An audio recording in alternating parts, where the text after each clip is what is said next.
What is going on, everyone? This is Joel from Joel Collects Coins, and we're back with a different type of video today. So today we're going to be explaining a hobby of coin roll hunting for the beginners.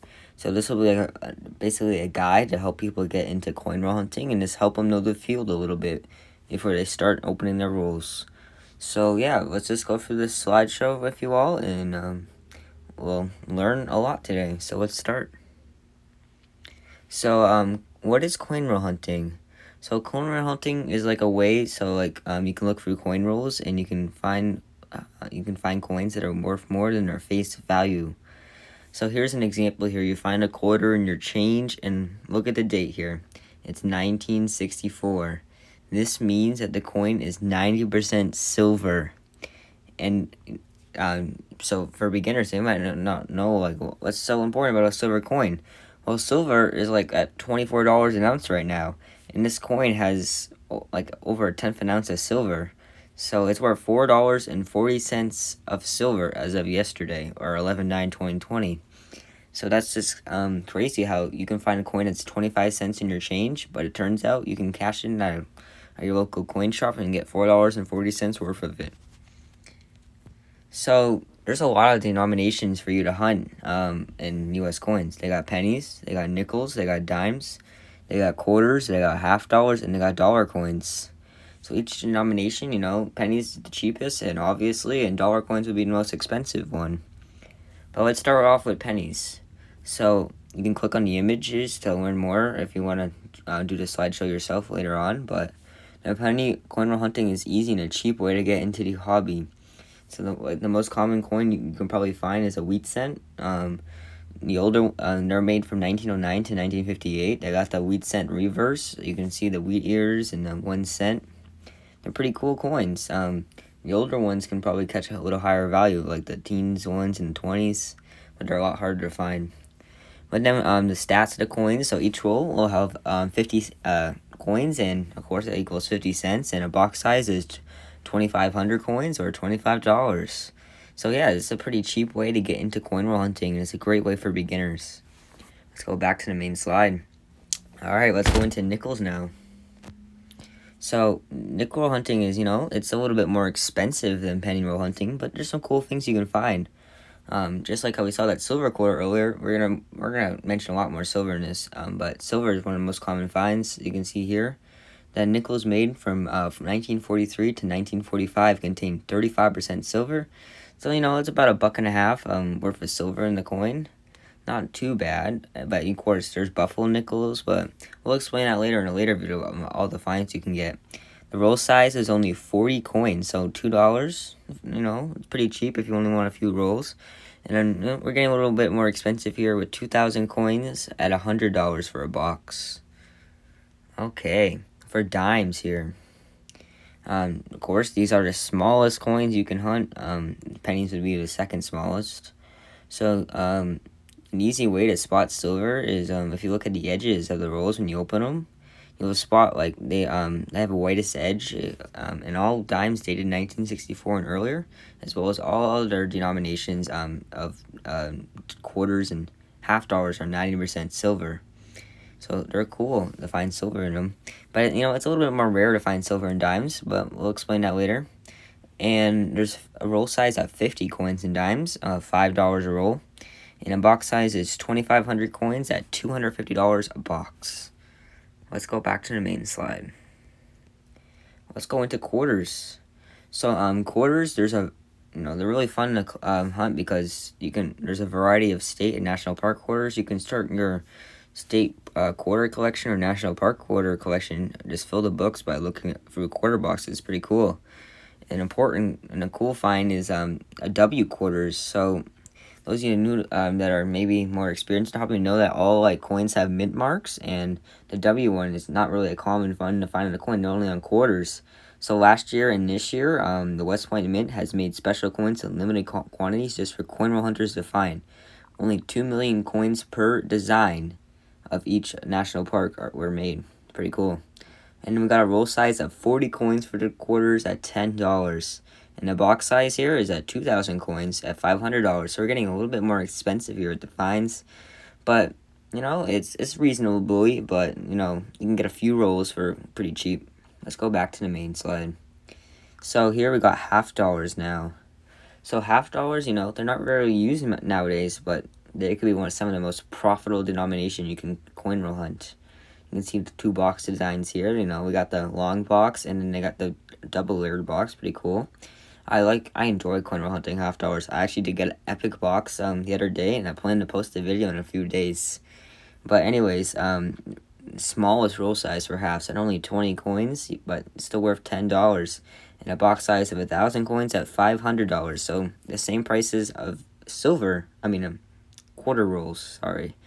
And of course, below here you find that unlike other denominations, they stopped making silver ones in '64, but you can luck out at halves because from '65 to 1970, they made 40% silver halves, which is very nice to find in rolls. And there's also 90% ones as well, made from '64 and earlier. Okay, let's move on to dollar coins. I've actually never hunted dollar coins before, but you know, I looked up some info on it. It's not really that most common to hunt them because of their lack of finds, since they're mostly newer coins. Because back in the old days, like the dollar coins used to be much bigger, and they don't really sell those anymore. So they're the most expensive denomination to hunt, and one cool find is Susan B. Anthony dollars. So these ones are the different ones than the gold-colored presidential dollars that they made recently. And you know, they're cool to find. They're the first ever small-sized dollar coin. For the coin stats, the rolls are come in 25 coins or $25, and the box size is 1,000 coins or $1,000. Pretty cool. Maybe I'll hunt dollar coins sometime on the channel. Pretty cool to hunt. Okay, now we know that the different denominations to hunt, let's just go through to so how do you obtain these coins, you may ask? So, you know, it's not really that easy. It's just going into your bank and asking for tons of coins at once, you know. Banks don't really like that. So let's just look at these. So obtaining coins can be hard, especially on a large quantity of coins at once. So the best thing you can do is you want to look around. You want to find a bank that is willing to go out of their way and get the coins that you need. You also want to make sure you're a member of the bank, you know, to avoid any fees for ordering coins or cashing in coins. So, and communication is key here. Like, if you're ordering a box of coins one week, like, the bank may not expect you to come back next week with more. Like, they're gonna wonder why you want so many coins. So, you know, you gotta communicate to them that this is gonna be a regular basis, and, you know, try to order some coins for me that I need, so you can stock up on them so you have enough coins for other customers. You know, they don't want you to have all the coins, so they have none for the other customers. But how would you cash these coins in? So you gotta formulate a plan to cash these coins in without having to pay any fees, of course, because it wouldn't really be a cool hobby if you had to pay like $100 in fees every time you cash your coins in, and like $1,000 if you did that. Even $5. Like, I don't want to pay any fee if I cash my coins in. That's just me, but so some banks are not really happy when you bring in a lot of coins. This is because the bank has to pay fees to send their cash coins away to get rolled again. That's why many machines, you know, will say you have to pay a fee if you're not a member at the bank, and that's all that. But if you're a member of the bank, usually you're allowed to cash your coins in for free. It's all about forming a relationship with the bank, too, because if you come back on a weekly basis, even if you're a member of the bank, they may not want you to cash their coins anymore. It's actually happened to me before. I had to find a different branch location. So one thing that some coin roll hunters do is that they cash their coin in a different bank than the one they get them from. This is especially if you do like tons and tons of coins every week, because you don't want to, you're ordering coins from the bank. You don't want to just send them all back to the bank so they can send them back to the Fed again. You know, it's some courtesy. But personally, myself, I do cash the coins at the same bank. My bank's actually very nice to me with it, and I hope it'll stay that way for a long-term basis. But, you know, this method may avoid your bank from denying you to use their counters and ordering coins again. So of course, we've talked, the common denominations, pennies, nickels, dimes, and quarters. Those are all common, and you can usually get them at the bank, but maybe not during these coin shortage times. But half dollars and dollar coins are a different story. Usually the banks do not carry a large amount of these, and you probably will have to, form a good relationship with your bank and ask them nicely to order them for you. So you can get them each week and hunt them. Usually, they have one day a week where they get them in for you, and that's where you can order them. So the best thing you can is find a bank that's willing to order these coins for you on a weekly basis. You can hunt the coins routinely.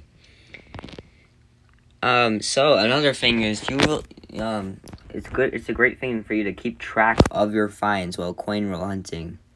So you can utilize a spreadsheet or other materials to keep track of all the finds you get while hunting. I've actually created a spreadsheet template for you all to use to keep track of your coins. I personally use this myself. The spreadsheet will automatically add up your coin finds while hunting and give you averages.